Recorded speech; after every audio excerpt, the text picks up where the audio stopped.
এক জায়গাতেই মতভেদ আছে, এক জায়গাতেই মতভেদ আছে, মতনৈক্য রয়েছে, মত পার্থক্য রয়েছে। সেটা কোথায়? আল্লাহ কোরআনে সূরা কাফের ৩ নম্বর আয়াতের ভিতরে আল্লাহ বলেছেন, আইযা মিতনা ওয়া কুন্না তুরাবান যালিকা রাজউম বাঈদ। কাফেরদের ধারণা রয়েছে আমরা যখন মরে যাব মাটির সঙ্গে মিশে যাব, আমাদের হাড় হাড্ডিগুলো যখন মাটির সঙ্গে মিশে যাবে আমাদের কি আবার কি পুনরুজ্জীবিত করা হবে। এটা কাদের ধারণা? এটা হলো কাফেরদের ধারণা। এটা কোনোদিন ইমানদারের মুসলমানের এটা ধারণা হতে পারে না।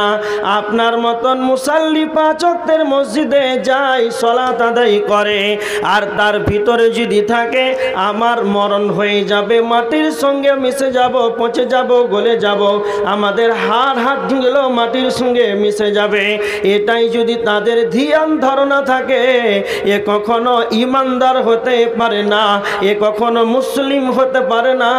কেননা আল্লাহ নিজেই বলেছেন এটা হলো কাফেরদের, এটা তাদের মন।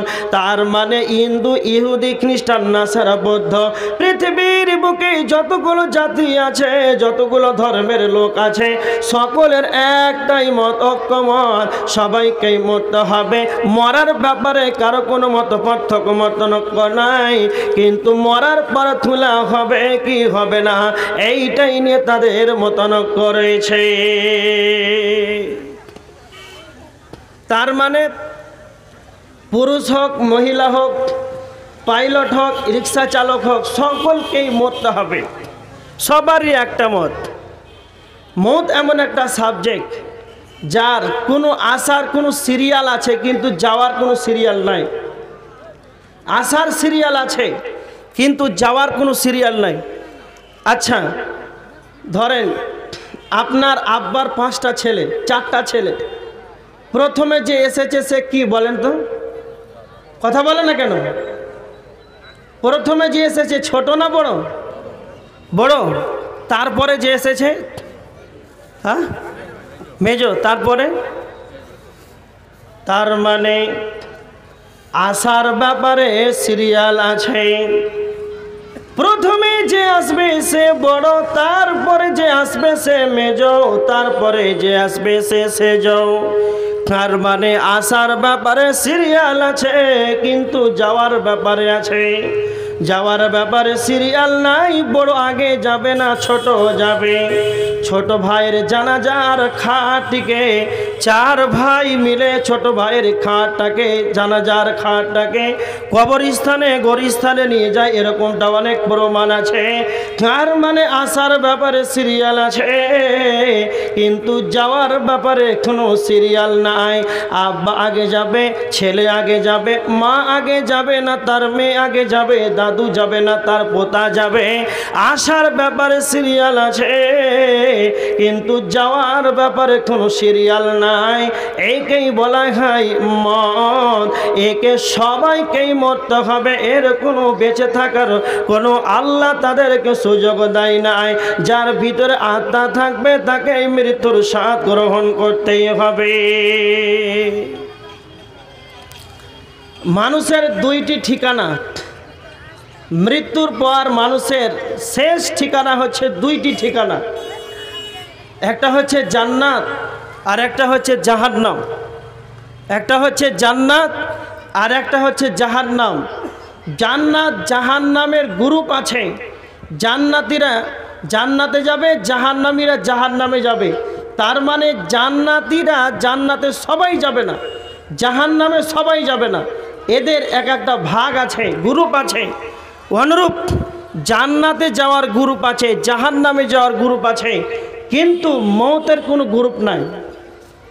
তার মানে পৃথিবীতে যে এসেছে হায়াত নিয়ে, পৃথিবীতে এসেছে, যার হায়াত আছে তাকে মরতে হবে, এর কোনো গ্রুপই নাই। এবার একটা আপনাকে কথা বলি। কথাটা হলো, একটা মুসলমানের প্রতি অপর মুসলমানের কয়টা হক জানা আছে?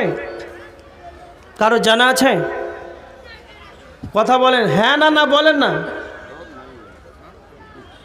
হ্যাঁ না বলেন, পয়সা লাগবে না তো। জানা আছে? জানা নাই? জানবেন কি করে? 24 ঘন্টা চায়ের দোকানে 6টি হক। একজন মুসলমানের প্রতি অপর মুসলমানের কয়টি হক? কথা বলেন না কেন? 6টি হক। কথা বলেন, কয়টি হক?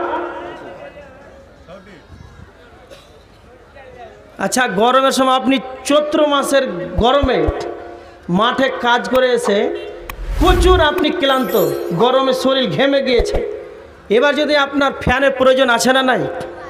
হ্যাঁ, তো ফ্যানটাকে যদি আপনি বাঁশ দিয়ে ঘুরান তাহলে আরাম পাওয়া যাবে? বাঁশ দিয়ে ফ্যান ঘুরালে আরাম পাওয়া যাবে না কারেন্টের সুইচ দিতে হবে? তো জয়বার একটা কথা বলছি, শুধু বাঁশ ধোয়াতে হয়েছে কেন? আশ্চর্য ব্যাপার, বাঁশ দিয়ে কি কাজ হবে নাকি? একটা কথা বলতে বলছে না, বাঁশ দিয়ে ফ্যান ঘুরে কোনো কাজ হবে না তো। কথা বলেন না, একটা মুসলমানের কয়টা হক আছে? কথা বলেন, 6টি। তার ভিতরে একটি হচ্ছে ওয়াইল জানাইজ, একটি হচ্ছে জানাজাতে অংশগ্রহণ করা। জানাজাতে অংশগ্রহণ করা, আপনারা জানেন আল্লাহ রসুল সাল্লাল্লাহু আলাইহি ওয়াসাল্লাম বলেছেন জানাজাতে গেলে কত নেকি আছে জানেন? 1 উহুদ পাহাড়ের সমান নেকি, 1 কিরাত নেকি। আর যদি মাটি দেন 3 মুষ্টি তাহলে 2 কিরাত নেকি, 2 উহুদ পাহাড়ের সমান নেকি। তাহলে এত কেন নেকি দেওয়া হলো? তার মানে তোমরা জানাজায় যাও, জানাজায় অংশগ্রহণ করো, এটা মুসলমানের একটা হক রয়েছে, এটা হলো ফরজে কিফায়া। তার মানে আপনি গেলে নেকি পাবেন, না গেলে গুনাহ হবে না। তার মানে জানা যায় এতটা সব কেন রয়েছে। আল্লাহর নবী কবর স্থানে যেতে বলেছেন। কবরস্থানটা হলো একটা শিক্ষাঙ্গন। কবরস্থানটা কেমন একটা শিক্ষাঙ্গন? যেমন মসজিদ, মাদ্রাসা, স্কুল, কলেজ, ইউনিভার্সিটি, ভার্সিটি, এগুলো যেমন শিক্ষাঙ্গন, ছাত্ররা সেখানে গিয়ে শিক্ষা গ্রহণ করে, অনুরূপ কবরস্থানটা হলো একটা শিক্ষাঙ্গন। তার মানে কবরস্থানে কারা শিক্ষা নিবে?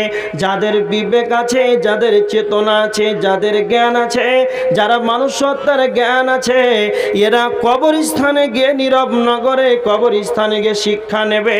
যে আমার মতো মানুষ আমাদের গ্রামে জলসা শুনেছিল আমার সঙ্গে, আমাদের মসজিদে আমার পার্শ্বে বসে জুমার খুতবা শুনেছিল, এই ব্যক্তিটি আমার পার্শ্বে বসে এসে আমার কাছে চা খেয়েছিল, বিধায় তার আত্মাটি নাই, আত্মাটি চলে যাওয়ার কারণ নীরব নগরে কবরে শুয়ে আছে। একদিন আমাকে মরে যেতে হবে, এইভাবে আমাকে একদিন কবরে চলে আসতে হবে।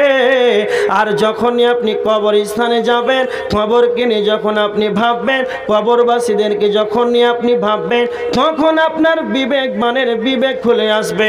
কবরস্থানে গিয়ে বিবেকবানের শিক্ষা হবে। আর যখনই কবরস্থানে গিয়ে বিবেকবান শিক্ষা নিয়ে নেবে, তখন সে মসজিদ দরজা খুলে পাবে, যখন সে মসজিদের দরজা খুঁজে পাবে। আর বিধায় যতক্ষণ পর্যন্ত মওত নামক সাবজেক্টটা তার ভিতরে না ঢুকবে, ততক্ষণ পর্যন্ত সে মসজিদের দরজা খুঁজে পাবে না। এই জন্য নবীজি বলেছেন কবরস্থানে যাও, কবরস্থানে গিয়ে তোমরা কবর জিয়ারত করো, কবরবাসীদের জন্য তোমরা মাগফিরাত কামনা করো, কবরবাসীদের জন্য তোমরা দোয়া করো। কবরের কাছে কিছু চাওয়া যাবে না, কবরবাসীদের কাছে কিছু চাওয়া যাবে না, কবরবাসীদের জন্য তাদের জন্য দোয়া করতে হবে।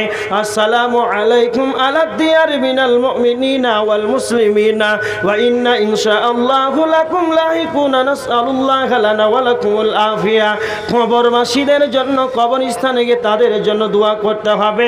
আর যাদের বিবেক আছে তারা কবরস্থানে গিয়ে তারা মসজিদের দরজা খুলে পাবে।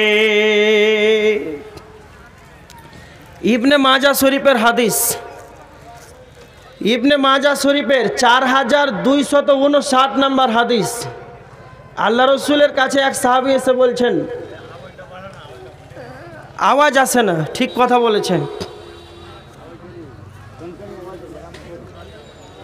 বক্স মাইক সেট করতে পারে না, কিচ্ছু করতে পারে না, কি করে জালসা করছে আর কি করে করলো আর কি করে হবে তো ভাবছি।